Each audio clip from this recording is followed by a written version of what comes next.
The smell coming from one princess was so revolting that it silenced an entire royal court.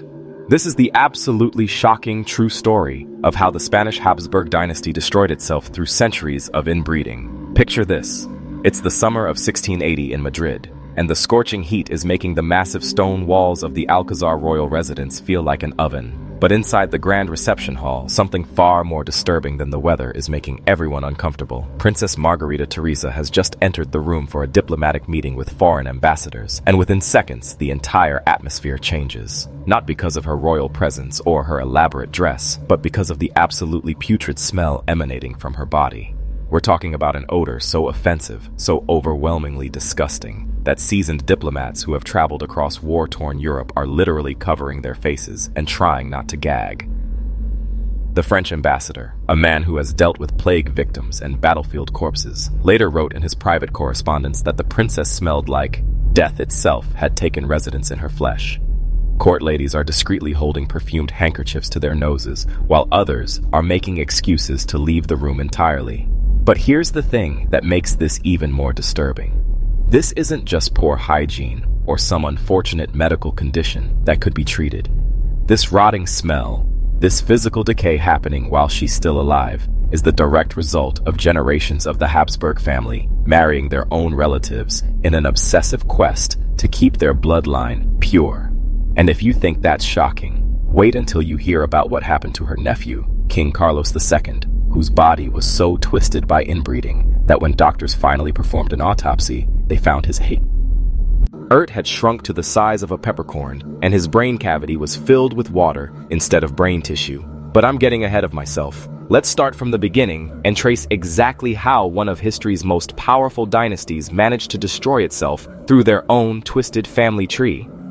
The House of Habsburg didn't start out as a collection of genetic disasters. In fact, they were once considered the most successful royal family in European history, controlling vast territories across Spain, Austria, the Holy Roman Empire, and huge chunks of the New World.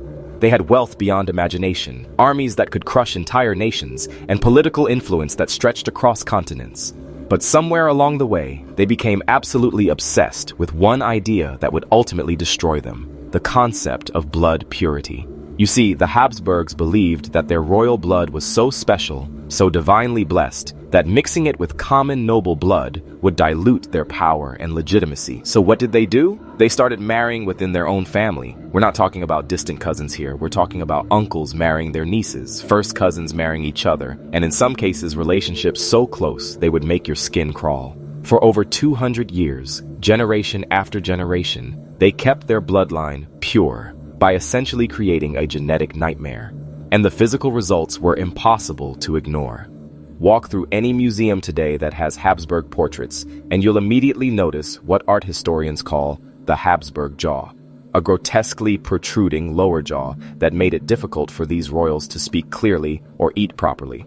But it wasn't just the jaw. They had abnormally thick lips, hooked noses that seemed to grow larger with each generation, and a whole host of other physical deformities that got progressively worse as the family tree became more and more tangled. The court painter Diego Velázquez, who painted numerous Habsburg portraits during his career, was reportedly disturbed by what he was witnessing. In his private sketches and notes, he documented the gradual decline he was seeing in the royal family's physical appearance. Each new generation looked more distorted than the last, and Velázquez began to understand that he wasn't just documenting individual monarchs. He was creating a visual record of a family's genetic collapse. But here's what makes this story even more tragic. They had warnings. As early as 1605, a Spanish doctor named Luis Mercado wrote an entire treatise called Morbis Hereditarius, which translates to hereditary diseases, specifically warning the royal family about the dangers of inbreeding. Mercado had studied the Habsburg family tree and had noticed clear patterns of physical and mental deterioration that he directly linked to their marriage practices. He wrote about the price of blood purity and warned that continuing these practices would lead to the eventual extinction of the royal line. But did the Spanish crown listen? Absolutely not. They were so convinced of their own superiority, so obsessed with maintaining their uncontaminated legacy, that they dismissed Mercado's warnings as the ramblings of a physician who didn't understand the divine nature of royal blood. King Philip IV himself is recorded as saying that he would rather see his dynasty end than allow it to be polluted by marriage to inferior bloodlines. So they continued their destructive practices, and by the time Princess Margarita Teresa was born, the consequences were becoming impossible to hide. Court records describe her as having difficulty walking, frequent seizures, and skin conditions that caused her body to emit foul odors that no amount of perfume or bathing could mask.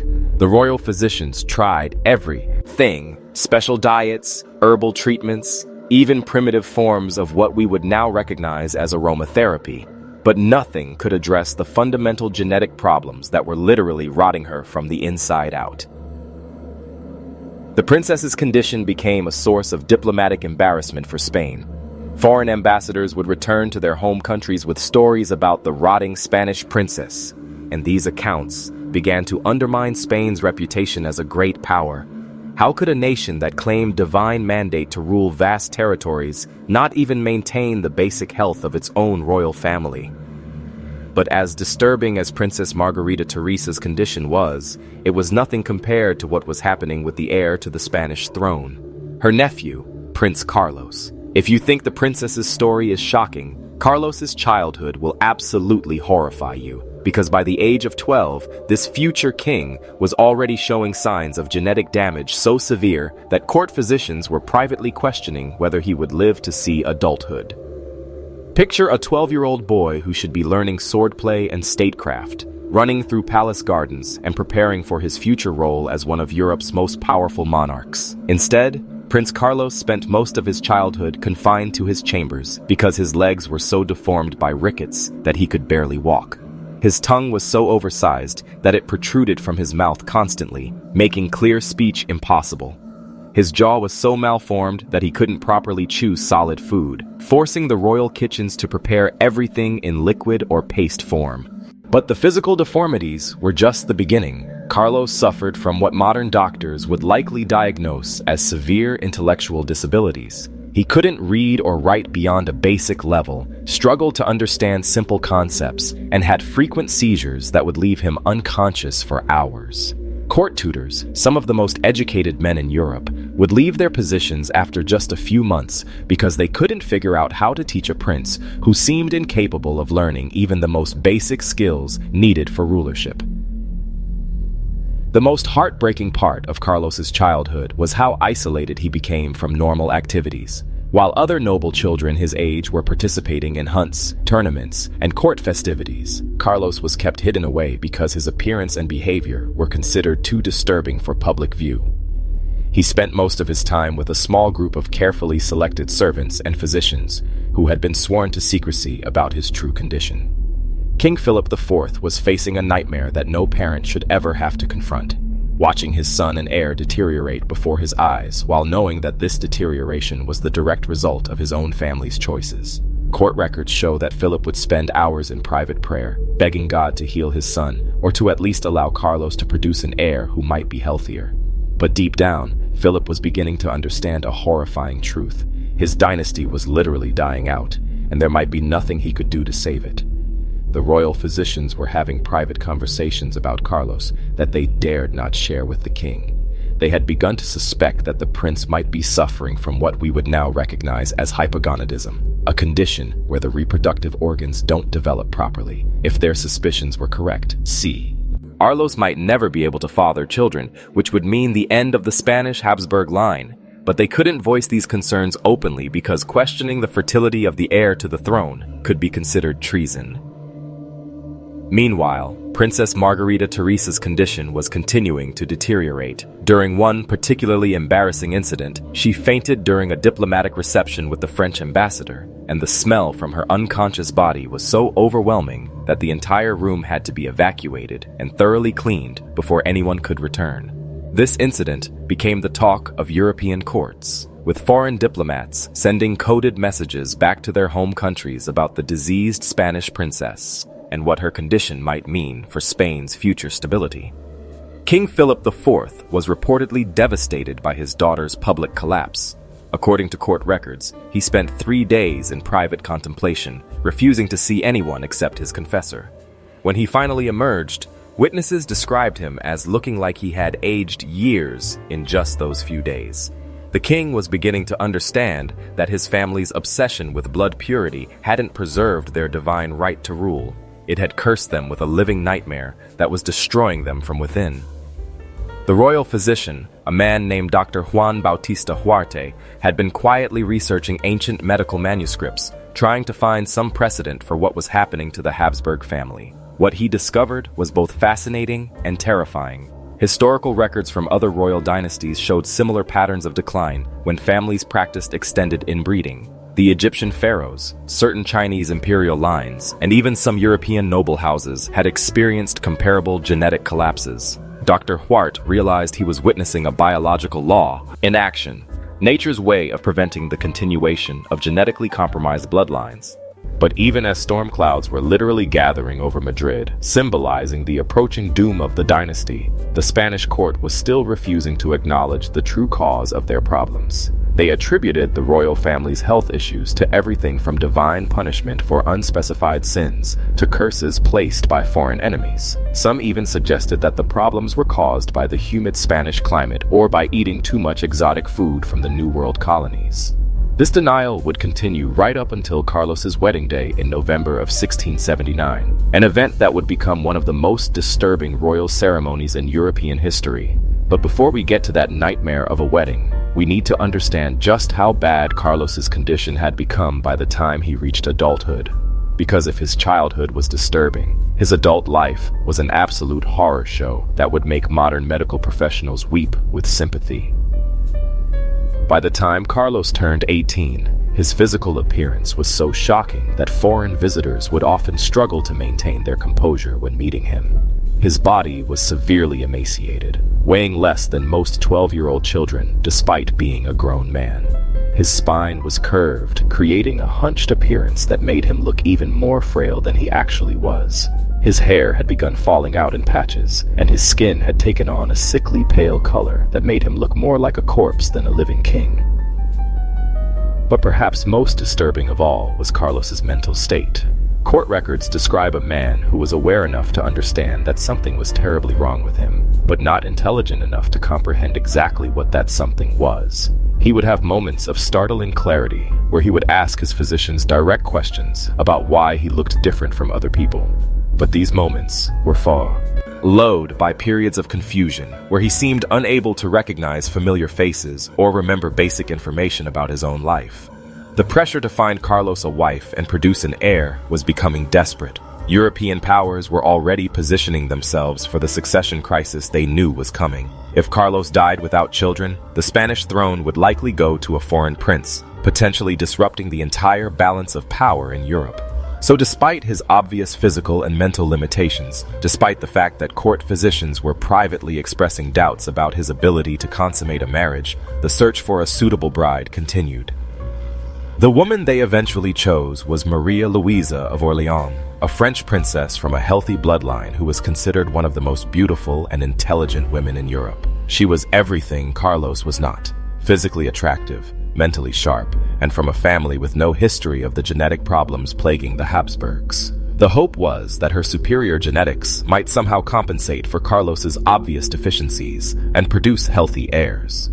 But when Maria Louisa first met her future husband, the encounter was reportedly so shocking that she had to be physically supported by her ladies-in-waiting to prevent her from fainting. Here was a woman who had been raised in the sophisticated French court, who had met kings and emperors, and been courted by some of the most eligible nobles in Europe, and she was so horrified by Carlos's appearance that she couldn't hide her distress.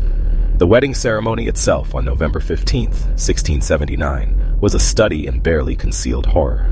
Carlos was so weak that he had to be physically supported throughout the entire ceremony, with 2 strong servants positioned discreetly behind him to catch him if he collapsed. His wedding outfit had been specially tailored to hide his physical deformities, but nothing could disguise the fact that the groom looked more like a patient on his deathbed than a king celebrating his marriage. Maria Louisa, to her credit, maintained her composure throughout the public ceremony, but witnesses reported that her hands were shaking so badly she could barely hold her bouquet. The contrast between the bride and groom was so stark that many guests later admitted they felt like they were witnessing a human sacrifice rather than a royal wedding. The beautiful, healthy French princess, standing next to the grotesquely deformed Spanish king, created a visual that perfectly encapsulated the genetic disaster that the Habsburg dynasty had become. During the wedding feast, Carlos's eating difficulties became painfully obvious to all the assembled guests. His malformed jaw made it impossible for him to chew meat or bite into bread, so his food had to be cut into tiny pieces and softened with sauce before he could manage to swallow it. Even then, he frequently choked and had to pause to catch his breath. Foreign dignitaries watched this spectacle with a mixture of fascination and horror, like vultures circling a dying beast, already calculating how they might benefit from the chaos that would follow Carlos's inevitable death. But the most crucial test of the marriage was still to come, the wedding night. The entire future of the Spanish Empire literally depended on whether Carlos could successfully consummate his marriage and father an heir. Court physicians had prepared various potions and aphrodisiacs, hoping to boost the king's performance. Monks throughout Madrid were praying for divine intervention to grant the king the strength he would need. Everyone understood that Spain's survival as a great power hung in the balance of what happened in the royal bedroom that night. And what happened was exactly what the most pessimistic observers had feared. Absolutely nothing. The marriage was not consummated on the wedding night, or on any of the nights that followed. Rumors beg. And spreading throughout European courts about Carlos's complete inability to perform his husbandly duties, and these rumors caused panic among Spain's allies and celebration among its enemies. A king who couldn't produce an heir was a dynasty in its death throes, and everyone knew it. The failure of Carlos's marriage to produce children led to increasingly desperate attempts to find a medical solution. Foreign doctors arrived in Madrid claiming to have miracle cures for the king's condition. They tried everything from exotic herbal treatments imported from the New World to primitive hormone therapies using animal glands. Some treatments were merely ineffective, but others were downright dangerous, involving procedures that modern doctors would consider torture. One particularly disturbing treatment involved bathing Carlos in the blood of freshly killed goats, based on the medieval belief that young animal blood could restore vitality to aging or diseased humans. Another involved feeding him powdered rhinoceros horn mixed with wine, supposedly to boost his masculine vigor. Court records describe sessions where Carlos was subjected to painful procedures designed to stimulate his reproductive organs, treatments that left him screaming in agony but produced no improvement in his condition. When medical treatments failed, the court turned to increasingly superstitious remedies. Exorcists were brought in to drive out whatever demons might be preventing the king from fulfilling his marital duties. Magic talismans were sewn into his clothing, and his food was blessed by multiple priests before every meal. The royal chambers were filled with religious relics, supposedly capable of restoring fertility to barren rulers. But modern medical science can now explain exactly what was happening to Carlos. And the explanation is both fascinating and heartbreaking. Based on historical descriptions of his symptoms and physical appearance, medical experts believe he was likely suffering from multiple genetic disorders caused by generations of inbreeding.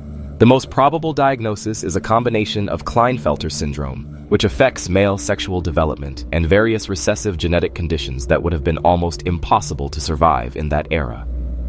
Dr. Juan Bautista Huarte, the royal physician, was actually developing remarkably advanced theories about the structural causes of Carlos's problems. His private notes, discovered centuries later, show that he had begun to understand the connection between the Habsburg family's marriage practices and their health problems. He wrote about observing similar patterns in plants and animals, noting that crops and livestock also deteriorated when bred too closely within family lines. But Huarte's insights came too late to save the dynasty. Maria Luisa of Orleans died in 1689 at the young age of 26, officially from what was described as a sudden fever, but court records suggest she may have died from the stress and despair of her impossible marriage. Her death was a devastating blow to Carlos, who despite his limitations had apparently developed genuine affection for his beautiful wife. Desperate to produce an heir, Carlos was quickly remarried to Mariana of Neuburg, a German princess from a notably fertile family. The hope was that Mariana's proven genetic heritage, she came from a line of women who regularly produced multiple healthy children, might somehow overcome Carlos's obvious deficiencies. But once again, the marriage failed to produce any children, confirming what the court physicians had long suspected about the king's fundamental inability to father offspring. The tragedy of Carlos's personal situation was made even more heartbreaking by the fact that he seemed to understand, in his limited way, what was expected of him. Court records describe him having recurring dreams about healthy sons who would restore glory to the Habsburg name. He would wake up from these dreams in tears, asking his confessor why God was punishing him and his family so severely. But his confessor, like everyone else around him, couldn't bring himself to explain the real cause of the king's suffering. As Carlos's health continued to decline throughout the 1690s, the court became increasingly desperate and superstitious.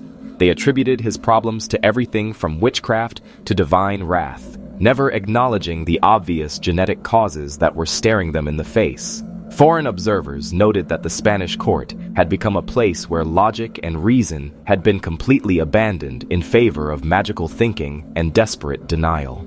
The end finally came in the year 1700, when Carlos died at the age of 39 after decades of suffering. His final illness was mercifully brief, but the autopsy that followed revealed the full extent of the genetic damage that had accumulated in his body over generations of inbreeding. What the royal physicians found when they opened his corpse was so shocking that some of them reportedly fainted during the procedure. Carlos's body contained virtually no blood, as if his cardiovascular system had simply given up trying to function. His heart, which should have been the size of a man's fist, had shrunk to the size of a peppercorn. His lungs were black and rotted, and his intestines were gangrenous. Most disturbing of all, he had only a single testicle, and even that was completely blackened and non-functional. Perhaps most tragically, his brain cavity was filled with fluid instead of brain tissue, explaining his lifelong intellectual difficulties. The autopsy report, written in clinical Latin, couldn't disguise the horror of what the physicians were documenting. They were looking at a body that had been systematically destroyed by genetic defects, a human being who had been doomed from birth by his ancestors' obsession with blood purity. The report concluded that it was a miracle of God that Carlos had lived as long as he did, given the extent of his internal damage. With Carlos's death, the Spanish Habsburg dynasty officially came to an end.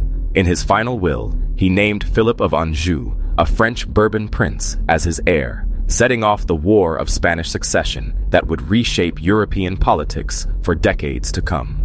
The throne that had been held by the Habsburg family for nearly 2 centuries passed to foreign hands, exactly the outcome that all their inbreeding had been designed to prevent. But perhaps the most fitting monument to Carlos and his dynasty can be found today in the Prado Museum in Madrid, where portraits of the Habsburg king still hang in chronological order. Visitors can literally watch the genetic deterioration progress from painting to painting, seeing how the famous Habsburg jaw becomes more pronounced and the overall appearance becomes more distorted with each generation. It's a visual timeline of genetic collapse, a reminder of what happens when political ambition defies the basic laws of biology. Carlos was buried in the royal crypt at El Escorial, alongside the other Habsburg kings who had ruled Spain. His tomb bears a simple inscription: "Here lies Carlos II, last and most unfortunate of his line." But even that modest epitaph doesn't capture the full tragedy of his story. A man who was destroyed by choices made long before he was born, a king who ruled over a vast empire, but couldn't rule over his own genetic inheritance. The irony of the Habsburg story is almost too perfect to believe. A dynasty that achieved unmatched political and military success, that controlled territories spanning from Europe to the Americas, that accumulated wealth beyond imagination, ultimately destroyed itself through its own obsessive pursuit of genetic purity. They had everything, except the wisdom to understand that power and bloodlines are not the same thing, and that nature's laws are more powerful than royal decrees. In the end, the rotting smell that emanated from Princess Margarita Teresa wasn't just the odor of one woman's genetic afflictions. It was the smell of a dynasty in decay, a once great family that had literally rotted from the inside out through their own choices. The Habsburg obsession with blood purity didn't preserve their divine right to rule. It created a biological nightmare that made their rule impossible to continue. Today, when we look back at this incredible story, it serves as perhaps the ultimate cautionary tale about the dangers of genetic isolation and the limits of human ambition. The Spanish Habsburgs thought they could bend biology to their political will, that their royal blood was so special it could transcend natural law. Instead, they created one of history's most dramatic examples of genetic collapse, a real-life horror story that no fiction writer would dare to invent. And that, incredibly, is the true story of how one of history's most powerful dynasties destroyed itself through centuries of inbreeding, leaving behind only portraits, tombs, and the unforgettable image of a rotting princess whose stench silenced an entire royal court. It's a reminder that in the end, even kings and queens are subject to the same biological laws as everyone else, and that sometimes the greatest threat to power comes not from external enemies, but from the choices we make within our own families.